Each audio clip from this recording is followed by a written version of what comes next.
कहते हैं जिस कुएं का पानी लोग लगातार पीते रहते हैं,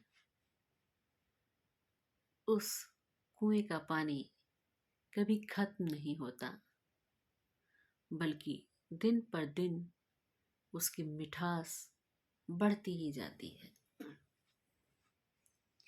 नमस्कार मित्रों, मैं पुष्पलता राय आज आपके साथ सामने एक नई कथा को लेकर प्रस्तुत हूँ। एक कहानी सुनाती हूँ आपको। महात्मा बुद्ध अपने कुछ शिष्यों को लेकर जगह जगह भ्रमण किया करते थे। किसी गांव, किसी शहर में जाया करते थे, वहां प्रवचन दिया करते थे और लोगों को नित नई शिक्षाएं देते हुए अपने शिष्यों के साथ आगे बढ़ जाया करते थे। एक बार वो एक गांव से गुजर रहे थे तो उन्हें प्यास लगी। उनके शिष्यों को भी प्यास लगी हुई थी, तो उन्होंने एक पेड़ के नीचे विश्राम करने की सोची। सबको साथ लेकर वो बैठ गए उस पेड़ के नीचे। अगल बगल कहीं पानी का कोई साधन दिखाई नहीं पड़ रहा था, कोई जलाशय, कोई कुआं, कुछ भी दिखाई नहीं पड़ रहा था। तो ऐसे में उन्होंने अपने एक शिष्य से कहा कि तुम थोड़ा सा आगे जाओ और थोड़ा आगे जाकर तुम इस पेड़ की 2-3 परिक्रमा लगाओ और देखो कि कहीं ऐसा तुम्हें महसूस होता है कि किसी तरफ से ठंडी हवा आ रही है। तो वह शिष्य गया, थोड़ी दूर आगे गया और वहां से उसने पेड़ की 3 परिक्रमा लगाई और आकर उन्हें बताया कि उत्तर दिशा की तरफ से जब मैं परिक्रमा लगा रहा था तो ठंडी हवाएं आ रही थी।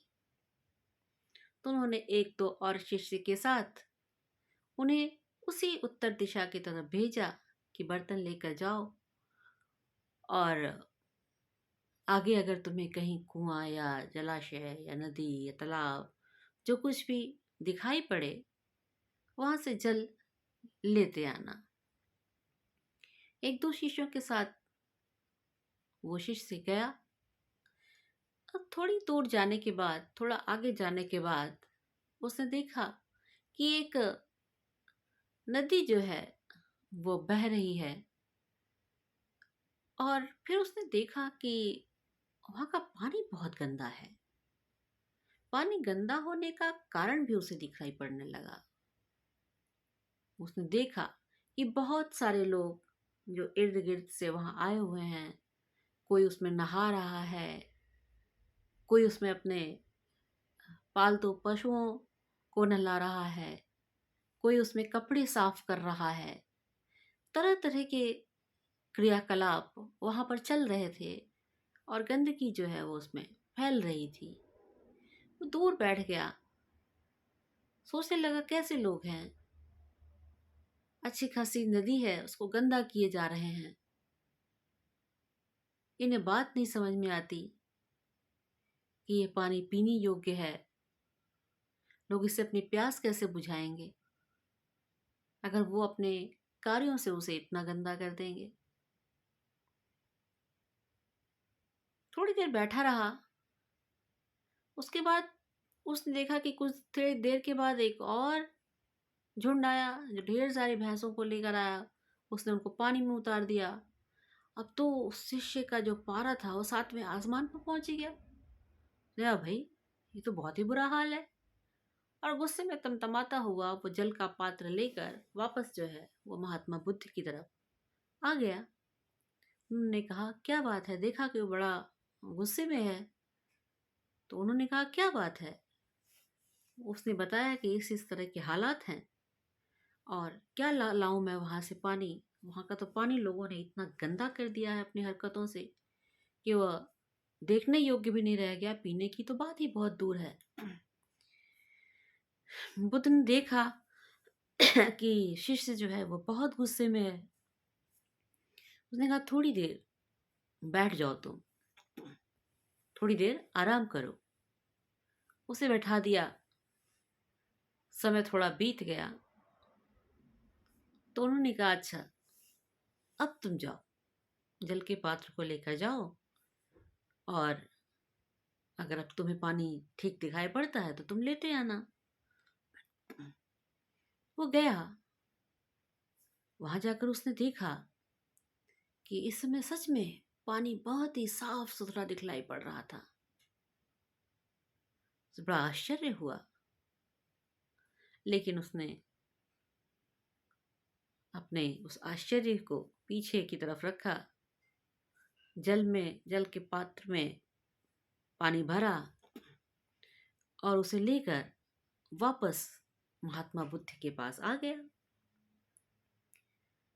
उन्होंने, महात्मा बुद्ध ने और उनके अन्य जो शिष्य थे उन सभी ने जल का पान किया। उसके बाद सब फिर थोड़ा शांति से बैठे, मन चित्त शांत हुआ। तो युवक ने, जो वो शिष्य था, उसने बुद्ध से पूछा कि ये ऐसा चमत्कार हुआ कैसे। तो बुद्ध ने हंसते हुए उससे कहा कि देखो, जब तक उसमें हलचल चल रही थी तब तक उसमें गंदगी दिखाई दे रही थी। सब लोग जो उसमें जा रहे थे, जो गंदगी को प्रवाहित कर रहे थे, बढ़ा रहे थे, लेकिन जब सब हट गए तो धीरे धीरे जो वो गंदगी थी वह नीचे जाकर बैठ गई और जल साफ सुथरा दिखाई पड़ने लगा और वो पीने योग्य भी हो गया। शिष्य को अब बात समझ में आई, उसका मन भी शांत हुआ। ठीक ऐसे ही हम सब के साथ होता है। कभी कभी कोई विषय, कोई बात, कोई घटना अचानक हमारे अंदर इतनी नेगेटिविटी भर देती है, इतनी नेगेटिविटी भर देती है कि पॉजिटिविटी निकल कर कहीं दूर चली जाती है। और जब हमारे अंदर नेगेटिविटी पहुंचती है, भरती है, तो उसमें हमारे इर्द गिर्द की जो नकारात्मकता है वो भी हमारे ऊपर हावी होने लगती है। हर बात का, हर कथन का हम गलत ही मतलब निकालने लगते हैं। हम एक दूसरे मोड में पहुंच जाते हैं जहां हमें सच्चाई के अंदर भी सच्चाई दिखाई नहीं देती और हम कुछ समय के जो वो नकारात्मक प्रभाव हैं उनमें इतना डूब चुके होते हैं, इतना डूब चुके होते हैं कि कहीं भी हमें सकारात्मकता दिखाई ही नहीं देती है। कुछ भी सकारात्मक हमें अपने इर्द गिर्द दिखाई नहीं पड़ता है।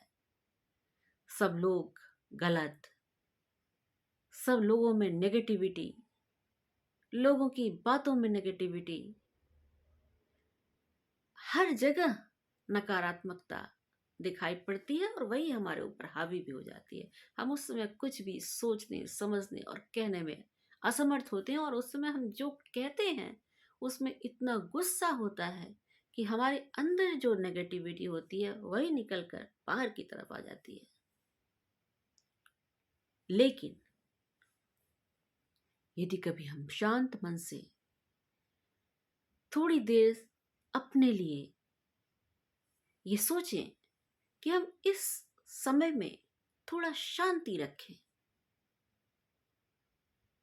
बहुत कुछ कहने की बजाय शांतिपूर्वक हम सोचें, समझें, गुनें उसको, तो हम पाएंगे कि इतनी नकारात्मकता, इतनी नेगेटिविटी हमने यूं ही भर रखी है, जिसका कोई कारण ही नहीं है।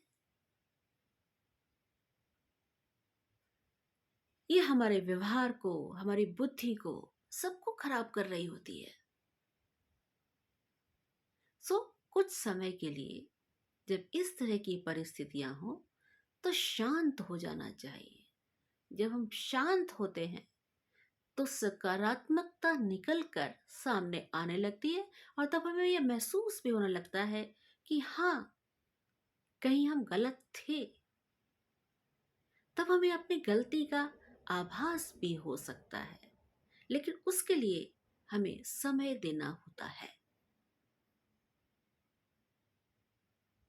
वक्त को भी थोड़ा सा वक्त देकर देखिए, वक्त आपके साथ हो जाएगा। आप कभी इस बात पर गौर कीजिए कि वह कैलेंडर जो हमेशा एक नए दिन के साथ आता है, एक ऐसा भी दिन आता है जब वह कैलेंडर ही बदल जाता है, नया कैलेंडर आ जाता है।